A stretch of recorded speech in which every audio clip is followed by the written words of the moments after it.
올해 8월은 압도적인 1위로 기상 관측 이후 최고 기온과 최저 기온을 모두 갈아치웠습니다. 특히 열대야 기록은 놀랍습니다.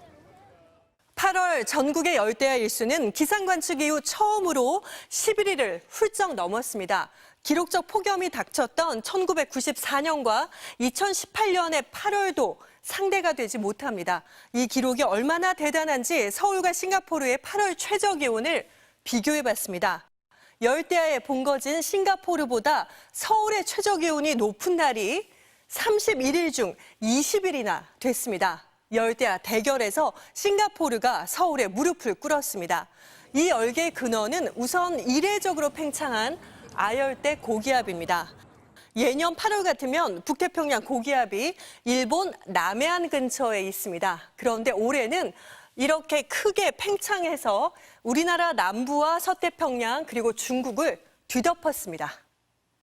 한반도 남쪽 지역을 거의 다 덮어버리면서 한 달 가까이 이렇게 정체했었던 경우는 거의 기록을 찾아보기 힘들 정도입니다. 더 상층에는 티베트 고기압도 발달하면서 한반도가 가마솥 같은 열돔에 갇혔습니다. 북태평양 고기압이 괴물처럼 덩치를 키운 것, 그만큼 많은 열이 공급됐기 때문입니다. 올해 서태평양에서는 3가지 열원이 동시에 출현했습니다. 지난해 강하게 발달했던 엘니뇨가 뿜어낸 열기, 지구온난화로 역대 최고치로 수온이 상승한 바다가 뿜어내는 열기, 그리고 태평양 장주기 자연 변동인 PDO입니다. PDO 지수가 음일 때 북서태평양의 수온이 더 높아지는데요. 올여름은 PDO 지수가 관측 사상 최저 수준을 기록해서 수온이 급등했습니다. 그 여파로 지금 한반도 주변은 물론 일본과 북태평양 전역에서 이례적인 고수온 현상이 나타나고 있습니다. 올해 가장 이례적인 것은 고수온입니다. 제가 기후과학을 20년 이상 연구했지만 올해처럼 이례적인 그런 바다를 구경한 적은 없었습니다. 뜨거운 바다는 인도양 등 곳곳에서 강력한 상승 기류를 만들었고 그 반작용으로 생긴 하강 기류는 북태평양 고기압에 힘을 더했습니다. 북인도양 지역의 대류 활동이 굉장히 강하다 보니까 하강 기류의 센터가 태평양 고기압의 서쪽으로 확장을 유도했다. 30도를 웃도는 늦더위는 당분간 이어질 전망입니다. 변수는 태풍입니다. 기상학자들은 서태평양의 높은 수온과 많은 수증기, 제트기류 약화로 9월에는 강력한 태풍이 한반도를 강타할 위험이 높다며 주의를 당부했습니다. MBC 뉴스 현인아입니다. 울산 앞바다를 점령한 노무라 입깃 해파리떼입니다. 초록빛 바다 위에 점점이 떠 있는 게 해파리입니다. 큰 것은 1m가 넘고 무게는 성인 몸무게의 2~3배에 달합니다. 70년 동안 저거 해도 이마에 맞는 건 처음 봤다. 해파리 출현율은 울산이 100%, 경북 96%, 강원, 제주, 부산 해안은 80%를 넘었습니다. 역대급으로 높은 수준입니다. 굉장히 높은 수준이라는 것은 아마 이견이 없는 것 같고요. 더운 바다를 좋아하는 해파리가 급증한 원인 중 하나로 지목되는 건 이례적으로 높은 바닷물 온도입니다.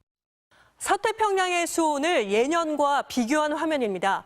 붉은색이 짙을수록 예년보다 수온이 높은 곳인데 우리나라 주변의 수온은 예년보다 최고 4도에서 5도나 높습니다. 사람의 체온에 비유하면 40도가 넘는 고열입니다. 바다에서 무슨 일이 벌어지고 있는지 보기 위해 해양조사선을 타고 동해로 나갔습니다. 바다의 수온이 가파르게 상승하고 있습니다. 올해 상반기 우리 바다의 평균 수온은 15.2도를 기록했습니다. 정기적인 선박 관측이 시작된 지난 1968년 이후 최고값입니다. 경기도와 강원도를 제외한 모든 해안에는 고수온특보가 발령됐고 전남 남해안에는 적조특보가 내려졌습니다. 전 해역의 양식장이 큰 타격을 받고 있습니다. 현재 피해량은 55만 미가 피해가 접수됐고요. 일주일 사이에 한 70% 이상 폐사할 거로 예상하고 있습니다. 가속화되는 지구온난화에 따른 동아시아의 기온 상승과 또 저위도로부터 공급되는 해류의 열 공급 증가가 원인으로 생각됩니다. 바다의 위기는 바다에서 끝나지 않습니다.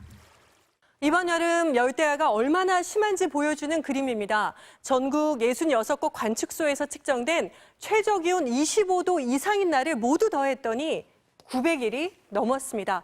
기록적 폭염의 해인 2018년과 1994년을 뛰어넘었습니다. 밤에도 열기가 빠져나가지 못하게 붙드는 범인은 수증기입니다. 뜨거워진 바다에서 더 많은 수증기가 밀려오고 있습니다. 수증기는 이산화탄소보다 8배 이상 더 강력한 온실가스입니다. 야간의 기온 냉각을 방해하면서 특히 무덥고 지속적인 열대야를 만들어내고 있습니다.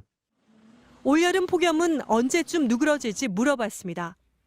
길게는 열흘까지도 폭염과 열대야가 반복될 가능성이 높습니다. 태풍이란 변수가 없다면 기록적 고수온과 폭염이 다음 주에도 이어질 거란 전망입니다. MBC 뉴스 현인아입니다.